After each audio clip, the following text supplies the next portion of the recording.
Welcome to Virtual TV Vlogs, my people. We have a whole heap of things to talk about in the day. Today is a Thursday, right? And today is Gratitude Thursdays, of course. Remember, my people, it is only because of the Creator and His tender mercies why we're here today. So give thanks to the Creator and give thanks to you, the viewers, the listeners, that keeps on supporting Virtual TV every single day. Now, this is what the topics are coming up in the segment. Do remember, subscribe to the channel, leave a like on the video, and share the video as well. Now, Damian Crawford, he says that the pass rates of the Caribbean Examination Council, which is CXCs, are described as a national crisis. Long and short of the story, he's saying that the rates of how much the youth them are pass them CXC right now is a cause for concern. People are not passing CXCs enough.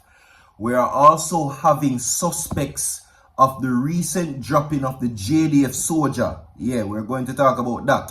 Whose name is Private EJAY DOMVILLE, right? Who they're saying was recently dropped in Denham Town. Suspects for that. And of course, now, Vybz Kartel faces conviction in the St. Vincent and the Grenadines. Now, make a reason about that. And all they will be provided in the segment too. You understand? Just so me couldn't know from earlier. See? Now, I want to state this specifically, right? You see, you have a thing when you have conviction.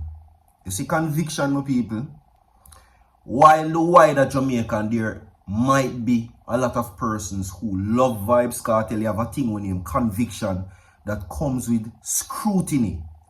Now, you see the scrutiny where conviction comes with.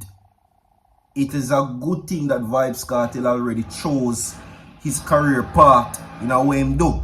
You get what I say? Meaning that him reach out to music already and do whatever he's doing and achieve what he's supposed to achieve. Because if him did just a start now, for instance, just a come out of prison and then with him conviction and try to pursue music into the hard, and it is more evident now, you know what I mean, especially overseas. Now, the type of stigma where convictions come with, you understand, you are being looked at a specific type of way, meaning people don't really trust you. Now, despite Vybz Kartel's case is being quashed, and despite him being released and charges being dropped against him, there is still persons in the wider society believes that Vybz Kartel represent a criminal element. You understand? Zane? Now, why I say it is more evident in the wider society and corporate Jamaica, right? Vybz Kartel will never be attached to corporate companies, and we all know the decision that he chose. You understand? And it is going to be now more difficult for him versus them time there.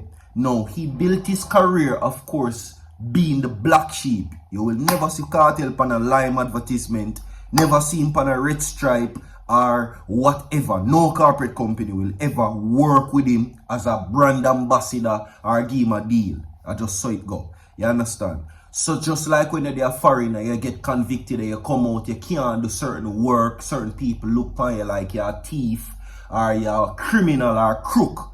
That's what convictions come with. That is the type of stigma he's going to face for the rest of his life. That's why I must say, it's a good thing that he chose his career path already, made money from it, acquired wealth, and is able to maneuver himself around being a convict.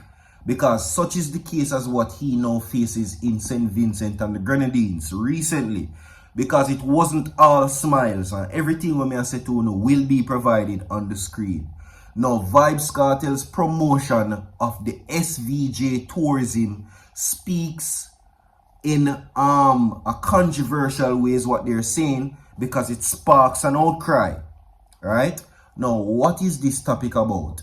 While everybody made it look like it was rolling out the red carpet for Vybz Kartel in mainstream media, it was not so, people.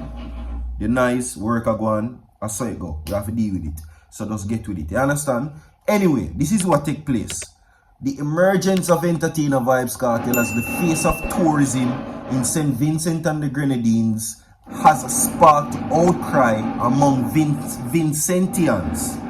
Now, a video shared on the Discover SVJ Facebook page shows Vybz Kartel, whose real name is Adija Palm, advocating for visitors to send, to visitors to vacation in St. Vincent and the Grenadines.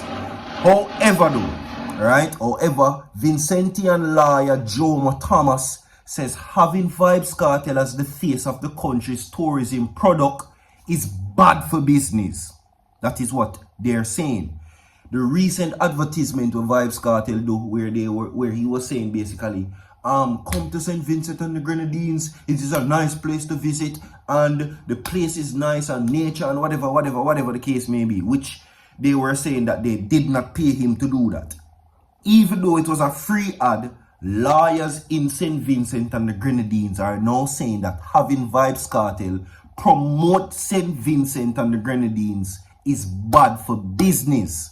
This is what he says. Mr. Thomas says there is no value in the move, which he predicts will reap any real results. He's saying that it now go nowhere. And that is one of the stigma that comes with being a convict. No, don't get me wrong. I am not saying that it is all hate and people don't love Vybz Kartel. Mother, they are telling a lie. But the stigma of being a convict cannot be erased among certain people, especially the wider society uptown. Remember, even before convictions and him going into prison, there was already the stigma from corporate and uptown Jamaica on the entertainer already, which many persons summarize their own opinion saying that the system not like him. Now the conviction upon him make it worse. And as I said before, good thing he make a whole heap of money from where do. Him choose the path where him choose, and it work for him, and him make him money, acquire him wealth, and can maneuver himself. But if it was now a case where he might try to come out of prison with a conviction, and then I try to pursue music, it would have been a difficult one for him. You understand? So, yeah, the lawyers in St. Vincent and the Grenadines are saying Vybz Kartel is bad for business. That's right there. And the source come from Radio Jamaica, right? Yeah, Radio Jamaica News Online. So, let's get into the other stories. And every time I say every time I see Damian Crawford in the media, it is always for me refreshing to hear what I have to say. And, I take serious listening intent to what he has to say, because I think that he has real value to add to the Jamaican youth and to contribute to government. But however though, I still feel like he's being withheld. Don't know why. That's just my personal opinion, right? Damian Crawford described Jamaica's CXC pass rate as a national crisis. So while everybody has celebrated them pass 7, 8, 9, 10, subject 5, or whatever the case may be, Damian Crawford is now saying that it is still not enough. It is below par. So this now reflects badly on the current administration and the Ministry of Education currently right now. So he's saying that it is below par. It is a national crisis. That's how opposition spokesman on education, Senator Damian Crawford, has described Jamaica's poor pass rates for mathematics at the CXC level, right? He's urging the government to undertake a depth analysis of the potential socio-economic issue that could be hindering the ability of students to learn the subject. That's what he's saying. But don't take my word for it. Well, I know really my word still at him, but I'm going to make him better explain it to you to what he has to say in this audio. So, listen to this. It is a national crisis because there's no place for the uneducated in our future. If you look at the realities of work, muscle have been replaced by the mind. And those who used to go and mix cement on a construction site, more and more are being replaced by a premix truck. Those who used to go to chop bush on the sidewalk has been replaced by a weed whacker. So the opportunities for earning are reducing continuously and dramatically for those who are not able to offer to matriculate to tertiary education, and the impacts of that have also shown itself to be of great benefit to our society. All right, so and I somewhat agree with this, because really I think that mathematics, the subject area, it is a very touchy one, and it is not a favorable subject for a whole heap of people, including myself. You understand? But we try to do what we do, we come out with a 2. You understand? So it work. Now, Education Minister Vybz Williams has revealed earlier this week that the number of students passing 5 subjects, including mathematics and English language, have declined this year. Only 18% of students passed 5 subjects this year compared to 21% last year.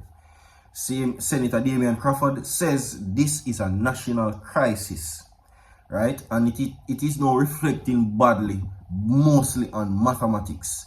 Now, he says this puts Jamaica well behind the curve in comparison to the rest of the Caribbean. For example, Trinidad, 45% of students passed at least 5 subjects, including math and English. Senator Damian Crawford is calling for the government to properly assess many of the socio-economic issues that affect the ability of children to attend and focus in class. Now, Minister Williams has said that the ministry is working on several measures to improve the pass rates for math. These include increasing the number of mathematicians, alright, which includes the teachers in school, and improving how mathematics is taught. Now, but Crawford believes how the subject is taught currently should not be the primary area of concern, right? So she's saying that, well, he's saying that her focus wrong again. You get me? So, I don't know. I'm interested or eager to see or hear what Damian Crawford would do differently. Because to me, Damian Crawford is a very brilliant brother. You understand? And he reflects to me an underdog and a person where me would have wanted to see him true potential. Because to me, he doesn't have an average political mind, which includes come talk big word for certain people when I understand, and then say some things where some people not understand, and then him just go about in business. No, he is to me a real hardcore brother, and that's how I rate about him. Now, moving right along, everybody in the comment section bid farewell and their, goodbyes to Private EJAY DOMVILLE. Who me I talk about? I'm talking about the 20-year-old soldier who apparently, unfortunately, met his demise in Denham Town. Now, the Jamaica Defense Force has refused to accept or deny the friendly fire led to last week's Friday incident of one of its soldiers, Private EJAY DOMVILLE in Denham Town. Now, at the time of his demise, DOMVILLE was posted at Denham Town Zone of Special Operations, right? Yeah. Now, this to me is a whole heap of mix-up, because what I'm getting is even Indicom now want to be a part of this situation. I don't know. According to the police, around 1:25 a.m. Friday, August 23rd, DOMVILLE was a part of a military team on foot patrol in the vicinity of Charles Street and Chestnut Lane when he was killed. Now, the police said that soldiers were in pursuit of men who basically, exchanged fire, which caused them to take evasive actions and return. Now, at the end of the incident, DOMVILLE was found with, of course, wounds to the face. The young soldier, who has been in the JDF for less than a year, was taken to hospital where he was pronounced. You understand? Now, his situation has sparked widespread speculation in the public sphere that he could have met his demise by one of his own colleagues.